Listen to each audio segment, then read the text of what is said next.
Le pan étant notre animal symbole de puissance et de féminité. La plume de pan est un chef-d'œuvre de la joaillerie française. C'est une exclusivité pour le Natural Diamond Council de l'avoir aujourd'hui. Cette plume a été achetée par l'impératrice Eugénie, la femme de Napoléon III, lors de l'exposition universelle de 1867. Son œil central se détache et c'est intéressant parce que c'est un œil protecteur qui peut se porter en pendentif. Ça a inspiré beaucoup la taille Mellerio, qui est une taille spéciale ovoïde qui reprend cette forme de l'ocelle de pan. Nous avons créé la taille Mellerio parce que 400 ans au service du diamant méritait une taille spécifique qui a été créée en 2005. Nous avons d'ailleurs développé toute une collection autour de la Mellerio Cut. J'ai aussi travaillé le diamant pour des produits plus accessibles, comme par exemple l'anneau Indra, qui reprend cette forme d'ocelle du pan, à l'intérieur de laquelle il y a un petit diamant.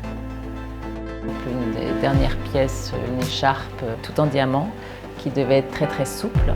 Donc nous avons étudié la meilleure manière en fait, pour rendre ce bijou composé d'éléments rigides par essence que sont les pierres et le métal et d'en faire quelque chose de souple.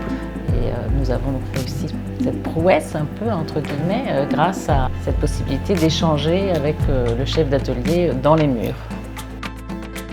La présence d'un atelier dans la maison est indispensable. Ça permet d'avoir une mise au point la plus précise possible entre la création et la production. Il y a de nombreuses étapes dans la fabrication d'un bijou. Ça commence forcément au dessin. L'étape la plus magique est celle de la cire, je pense, parce que c'est la première mise en forme du bijou. Après la fonte, le joaillier va travailler la pièce, puis il va la passer au sertisseur.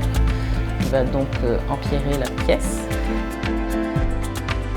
Les dernières étapes seront le poli. Là, la pièce prend tout son éclat.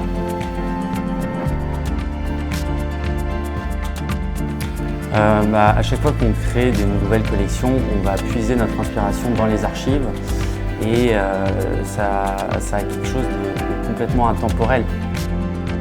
Depuis 15 générations maintenant, on est joaillier de père en fils, maintenant de mère en fils.